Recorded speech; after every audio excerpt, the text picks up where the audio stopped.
ladies and gentlemen. Welcome to the esteemed FaceTime with Leaders, an initiative by World Development Corporation. I'm Sunny Pancholi, anchor at World Development Corporation. FaceTime with Leaders is a platform for industry titans to share their experiences, thoughts, ideas, and best practices in order to inspire one another and future leaders. In a nutshell, we attempt to encapsulate the multi-decadal learnings acquired by these industry leaders. We also hope that by conducting these FaceTime with Leaders interviews, we can bring together a global community of eminent personalities. By bringing together such visionaries on one platform, we hope to play a part in inspiring the lives of other leaders.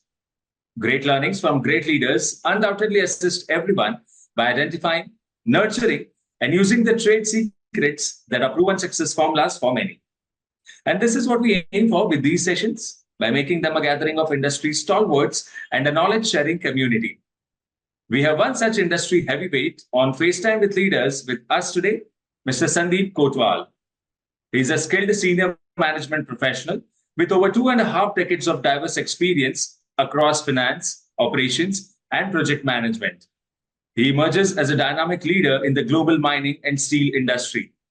With a strong educational background in engineering and management, coupled with certificates and professional upskilling programs in management accounting and project management, he has continuously demonstrated a passion for driving organizational excellence and financial prowess.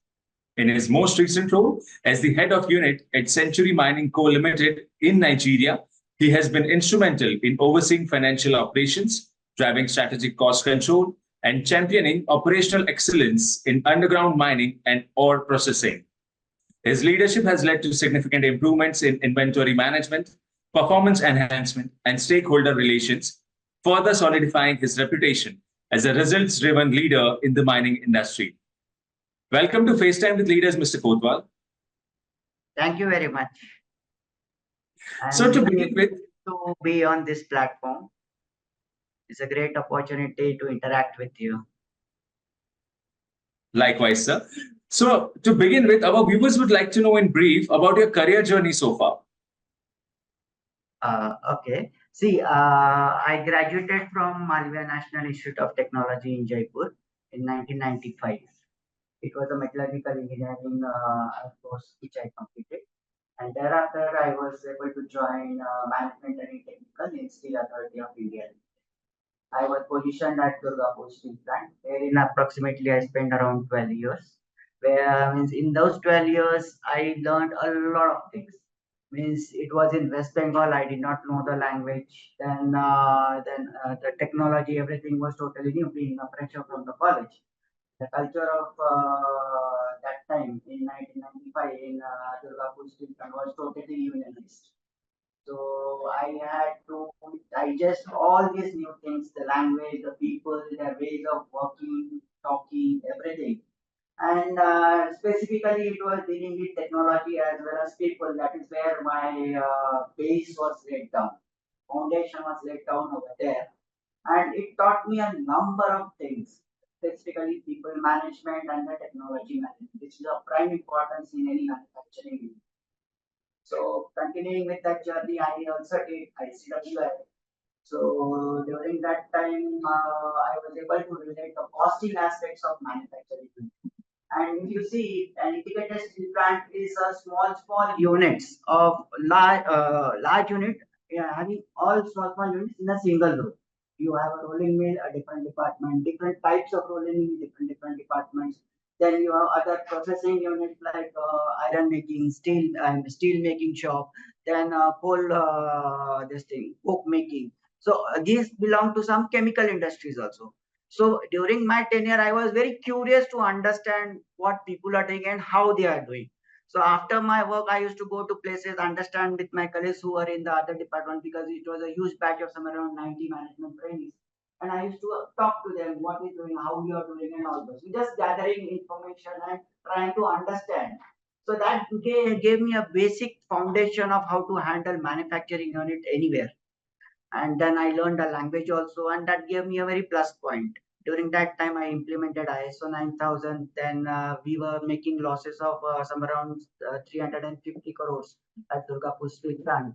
And when the turnaround mandate came from the Ministry of Steel, That time we were given a training for change management on the shop floor, and that had been a very turning point in my career, that I was able to implement change management on the shop floor, and the production and the profitability of that plant ultimately went to around 1,000 crore in 2006-7.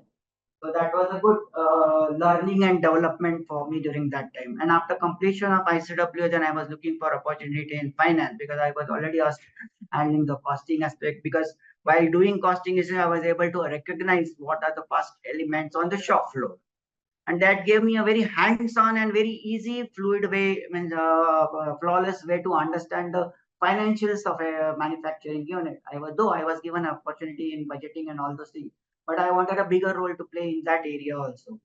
But unfortunately, my seniors were not reluctant to release me, and so I started looking for opportunities outside so that I could gain more exposure to other areas. So I got an opportunity with Mott MacDonald in 2008, and then I shifted there in consulting for metals industry. So I got a directly leading position in for that area for the metals consulting, wherein I worked on the entire value chain of iron and steel industry. I was involved in feasibility studies, the lenders engineers, debottlenecking, all these various types of projects, and that gave me an opportunity to visit so many units, manufacturing units in the entire steel industry value chain, and that gave me a boost to my more knowledge and application of both my shop floor knowledge as well as the financials, and both could go together. So after that, I kept on following these things. After my credit appraisal was given to the State Bank of India, that being the main client for me, and then I started following those clients, how are they doing and all those things, and then I could understand whatever work and relate what how it was done and how it was executed and what are the final results. So that gave me a big confidence in having knowledge of my manufacturing unit as well as the finance, relating the both and rising to the levels. Then later on, took more changes in investment banking, which could not work unfortunately. And then because there were some organizational issues in that, then I went to Man Industries to start one project right from scratch for aniline beneficiation and pelletization. So I did everything together. I was given a mandate to give the bank closure for a loan of some around 350 crores. So that was again done with IDBI Bank, and even those bankers were knowing me because of my work at Mott MacDonald and again relationship. Because when the projects were executed, the bankers started calling me whether you can help us in monitoring this project. So that gave me a way to start my own side hustle as a freelance consulting for these bankers in management consulting. So I started advising them, and then that gave me a very good combination of both the finance and this thing. I could relate how to raise the funds, and all those things were came very handy. Then after that, I during that period, then I joined. I was called by Uttam Galva because I was handling one assignment in IDBI, and Uttam Galva was called for investment in that project. And during that time, I interacted with the director of finance over there, and he invited me to join their testing organization. So I was given a total charge of finance, project finance, and their other investment in others. So there I did due diligence and all these things for their investment in other units, whatever they were looking for. And then later on, I was also made a single point contact for a joint venture with POSCO, which they wanted to invest in Satara. It was a 1.5 million ton integrated steel plant. So I was a single point contact. I got a lot of boost to my learnings when I was dealing with people from other countries in South Korea. I visited South Korea, and then I had a lot of learnings with them. The contracts finalization, the technology finalization, everything was means like falling in place. Like whatever I was learning, I was able to implement, and that was a big what is a boost to my energies and career. So that I was whatever I had learned, I was able to implement it. Then later on, I shifted to insolvency and bankruptcy again into consulting, which gave me a different perspective. Means how a unit which has gone down to what you say because of their malfunctioning and all those things, how they've gone into insolvency and how it can be lifted up. So that is the work I was able to do, and I now know very well how a unit which is falling down, which can be controlled by management practice, a good management practice, and implementing that technical as well as financial, I was able to do that. And that is all how my entire career has been a mix of your consulting, manufacturing, finance, project. All those things had fallen together, and today I am here at Century Mining Company as a unit head over here. I came here in 2 years back, and it was a flat ground in a what is a sub-Saharan desert. This is a place which is about 200 kilometers from any city, as I mentioned you in our earlier discussion. And then this was a big challenge for me because it did not have even water also, and we wanted somewhere around 600,000 cubic meter of water. When I dig drill wells and all those things, I couldn't find even after drilling 100 meters of water. So I was racing against time for the rains. Before the rains, my dam should be ready. And if my dams are not ready, my plant will not start for want of water. So that was a big challenge. So within 1 month, I was new over here, and within 1 month, 45 days maximum, rain was about to fall. It has already started, and I had to construct those dams to collect that much of water. But fortunately, because of my approach towards that problem, I was able to resolve it, and I was to construct all these dams, and this my unit started production, and we exported our first consignment in October last year. So that has given, and this unit has been having people from 7 different countries.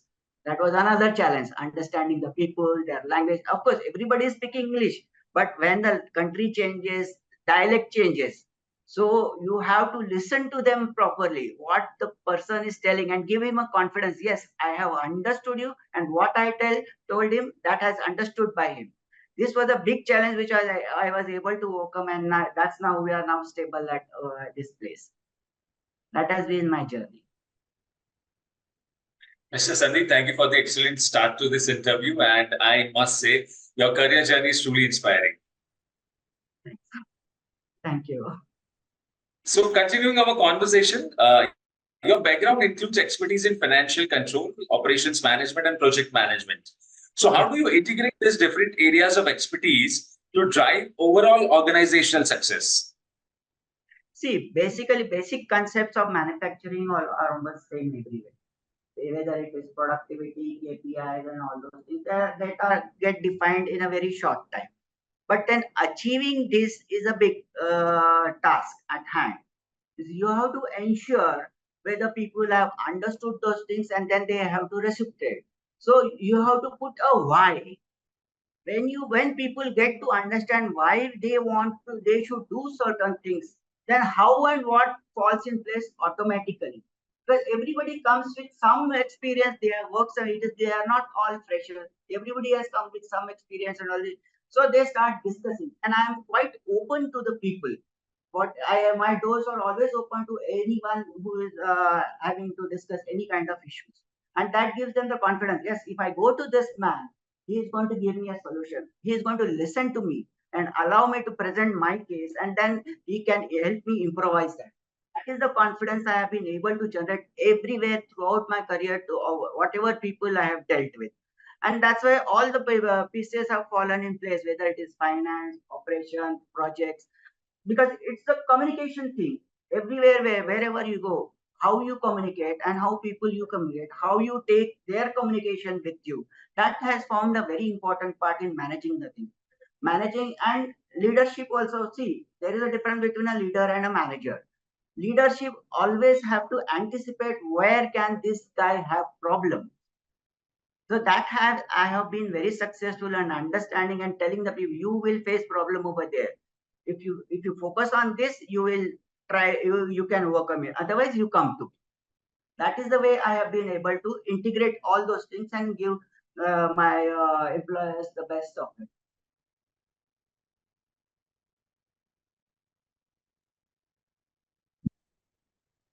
All right.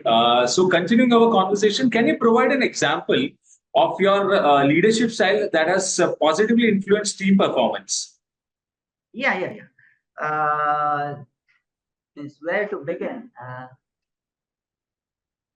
fine. I'll tell you my last two experiences. Okay. See, when I came to Africa, that was in DR Congo. That was the first time I came out of country. And initially, I was informed that I will be the executive assistant to chairman. So to advise him on all the financial matters of all the units. There were 3-4 units they were handling: copper mining, copper and cobalt mining it was, and they had processing units also. So fine. So initially we had a lot of discussion, and then it was came out that I should spend at least 15 days in unit. So I have a better hang of all the processes and technologies over there, so that whenever I start working, I will see. But eventually, it so happened when I reached the first place at Kimin, it was a copper mine, and it was producing around 200 cubic BCM per month. So, and they had just started copper production, and it was hovering around 2,000 tons a month. So this was the case, and I was when I visited, I gave some suggestions to the chairman. Yes, what is your first take on this unit? You visited all. They gave me 10 days. I visited everything, talked to people, and all those things. And then I was asked by the chairman, yes, what is your take? What all we should do so that we can help improve the productivity and operations in this unit? And I gave him all those suggestions of my based on my studies over there, and he was quite happy with that. And then it so happened the financial controller over there was had not been to his on leave because of the COVID, and he wanted to go home. Then chairman told me, Sandeep, I don't have anyone. Can you take this chair? No, sir, I don't mind in checking this chair, but to be frank with you, I have now not done financial accounting. If it is financial cash flow and everything, I have done all that. But report to report, I have not done. If you are giving me this thing, confidence that I will get support from all the team nearby, that whatever I want in this area, rest of it I can manage very well. Fine. Done, he said, and I started working there. And that is the way I started working as in the financial accounting systems. And I had to learn the software. I have to learn this thing. All those things I have to learn. And while sitting at that chair, I was able to deliver my first balance sheet and profit and loss statement within 1 month. And that was quite confidence boosting event for me. But then later on, when I was sitting in the chair, I was able to understand where the expenses are going, how they are going, and all those things. I was able to understand that. Then after finishing this task, then I was given to look into the mines area specifically. Then in that area, I started interacting with you, and they were losing on productivity. Then I made a time study, motion study with all the people with me. And they could recognize, yes, why we are doing it, how we should do it. And I had done all these things in a manufacturing unit, but never in mines. So I was able to transfer that knowledge from manufacturing to mining setup, and we came out with good results to give. And we came with a proposal of some around 25 million US dollars to be invested in that mine, so that the required productivity can be achieved. Then later on, I was also given the in charge of their HEMM garage. It is having some around 350 equipment, heavy earth moving equipment. And there, everything was new. Again, I started collecting with the people, and always I was interacting with them so that their job is coming easy. So I was always looking for ways to make the job easy for my subordinate so that they can perform well, and later on it will benefit the organization. That has been the case. Then there were some incidences in which people were not able to find out solution. Even though I was not aware of the technicalities of issue, people approached me, sir, iska kuch hoga kya? Yes, please come, let us see. Then I used to talk to them, get the manuals, let us see, understand. Have you gone this? Have you done this? Have you done this? They knew the answers, but they were not able to come out with it in the best possible way. I helped them to come out in the best possible way, and that is the way we proceeded. And later on, when after almost a year or so, that mine started producing around 1 million BCM per month. So that was a big achievement for me. Similarly, over here, as I told you, there were water dams to be constructed. Your people were from different nationalities. There were Filipinos, there were people from various countries in Africa, Indians, Nigerians, so many people were there. And I had to take this team together and make them understand how to do it, why to do it. And then I was able to collect water of 500 liters of water for process plant. So my journey throughout as a leadership, that is what I can say. That sounds incredible, Mr. Sandeep. So, building onto that, with your experience in financial reporting and compliance with internal and external regulations, the evolution of your interest in corporate governance is obvious. But our viewers would like to know how and when did you develop an interest in ESG? See, basically, sensitivity to a cost has been ingrained in me right from the beginning of career. I don't know how it came to me. As I told you, that's the reason I did ICWA costing. And cost and all those things were always there in my mind. But when I joined Punjab National Bank, there were, and I found that we were asked to file an IPO. The senior management asked us to file an IPO, and there were certain compliances required for IPO to be filed: the financial, the legal, due diligence, and all those things. We were all experienced. We knew how to do. The team knew what to do it. But then that thing was supposed to be done by an external expert. That is what the SEBI guidelines were there during that time. And then since we were doing it, okay, but our management forced us to do it. They did not deploy to in order to save the cost. And then ultimately it so happened, since it was, of course, an expert doing a things and a generalist doing a things, there is a difference. And then that gave this thing repercussions from the SEBI. It was rejected. Then again, still there was no learning on the base from these failures. Again, the second issue came, same things were done. And that's the time when SEBI slapped a ban on that.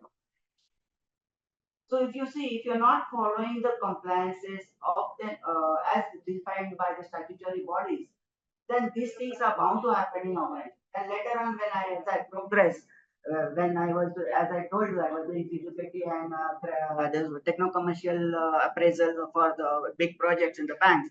And I was following the projects after the funding of them. I was following them. I could understand that some of the projects were failing. So success is okay. That is, everybody will get into it. Why has it failed when I get that deep into it? It was all a matter of compliances, the what you say, digressing from the statutory norms, all those things. So that gave me even more better understanding of having what you say, strict, what you say, follow up with the compliances in any manufacturing unit or any organization as such. So that gave me this thing. Then coming to the environment also. Environment means I love nature. Means I have a wildlife enthusiast. I do photography for birds and all those things. So in Africa, I was very happy when I landed in forest. So that gave me good opportunity to do photography and fulfill my dreams over there. So thing is, when I came in this area, this is a sub-Saharan desert area. And when I saw this area, even after digging 100 meters of down for the bore wells, I did not get water. That was really alarming for me. And there were fields over there, and they were dependent only on rains. If the rain don't come, then it's going to be very difficult. So that gave me a thing that something needs to be done. So I talked to various authorities, what is being done by the government and all those things. But that was not adequate enough. Okay, fine. Then I made this thing. I made a decision that okay, let me do something for this land, and I started thinking, and that it came to my mind that I should plant trees. So, in order to plant trees on such a big area, spread over an area of some around 10 square kilometers, it is going to be difficult to manage that. So, I had to develop a team first. That. So, I asked people what you are doing and all those things. Then some people told me, sir, in our this thing residential area, there are people who are qualified as agriculturists, but they are working as cleaners. So, I happened to talk to them, know what you're doing, and they had fair idea of what can be done about plants, about agriculture and all those things. So then yeah, okay, let us work together, but I'll give you a chance. Let us see how we can move ahead. There are so many plants, you have to take care of it. I will guide you, and whatever support you need, you will have to come and tell me. sit quiet with the problem, that will not be acceptable. And they agreed for that. And because see, if you see now, in this two cases I hit two birds. I pulled him out of his situation of what you say, unsatisfactory job, of menial job of cleaner and all those things, and I also give him an opportunity to implement the knowledge which he had acquired in the university. So he was very happy, and he became very committed and motivated. And this is the way we planted 2,000 trees in this area, and not single tree had died till date. So it is 1 year, and all those trees have grown somewhere around 2 meters now. And this is the happiness which I have created.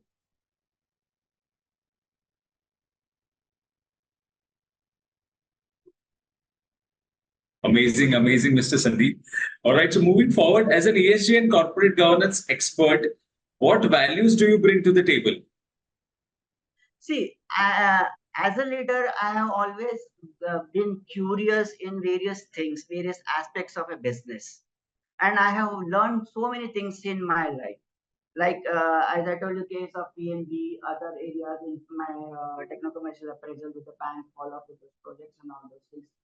Through these years, I have understood what can lead to failures. Even in my past, whatever has been the failure, that is the biggest learning I have. What makes and what actions of management leads a failure in the organization or losses, that I have understood it very well, and I have implemented it also for rectification.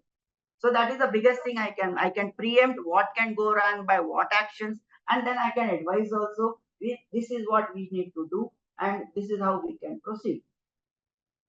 Similarly, in CSR also, I have a good experience over here. This was a village given to us by government of Nigeria, and in our community development agreement with the government, it was agreed that we should help upliftment of this village. So that was another opportunity I got to interact with people in the village. What are the problems and all those things.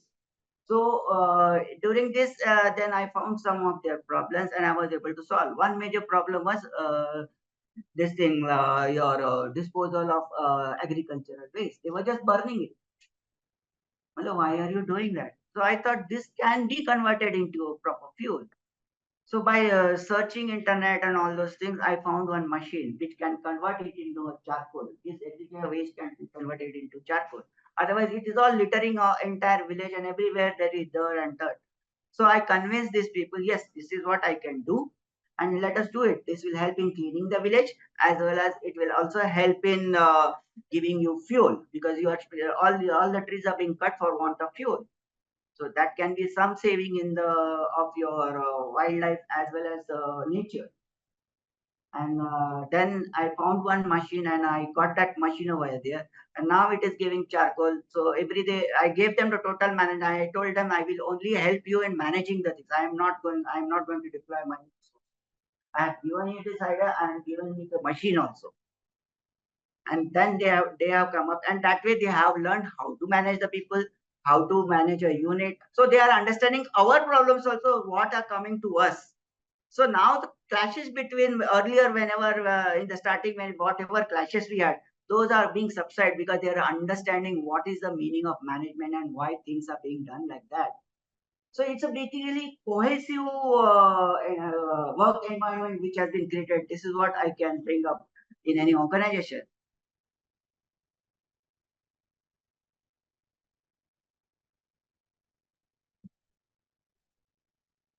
Mr. Sandeep, thank you for sharing such amazing insights into different subjects.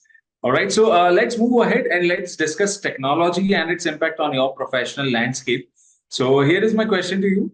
What are some ways you wish to leverage technological advents, namely IoT, AI, ML, blockchain, big data, cloud, digital twin, Web 3.0, etc.?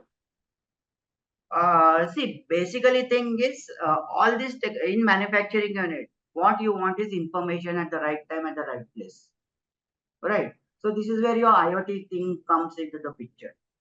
When I was in Congo, I was told that I was interacting with various people when that time chairman came up that we should digitize our mine. So I was given the opportunity to select the vendor also. So after a couple of iterations, we finalized on vendor. And then that vendor, he visited us. And then my chairman tells me, you have to lead this project for implementation. I was surprised, man. I have never done that. I don't know how we'll do that. But then talking to those people, what are their requirements? Basically, fundamental aspects of the business, the steps, how you are doing it. The steps needs to be very clear, which was very clear to me. The processes and systems were very clear to me, and which was articulated into a software. Means having been given the functional knowledge, the team in the software was able to convert it properly. And that is why how we implemented it within 3 months, and we were able to save a lot of money. So basically, the software developer will do his own work, but the guidance to that developer is required by the functional expert and the industry expert. This is what I have been able to do it very clearly.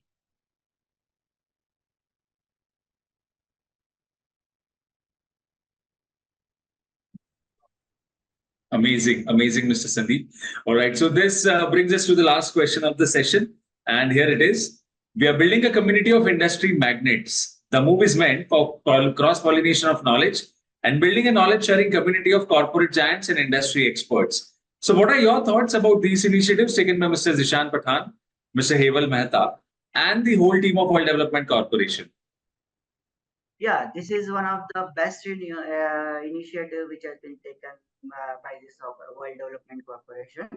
And the thing is, the way they are giving inputs, specifically the practical input given by JS sir, it was very amazing, very insightful for board of independent regarding the board behavior, dynamics and all those things. And it has been very useful. So the thing is, I knew a lot of things, but I have unlearned many things and relearned new things also. So that is a very good initiative for leaders in the industry, which can allow them to collect all their knowledge together, unlearn, relearn, and then again give back to the industry. That is a very good initiative. Thank you. Great.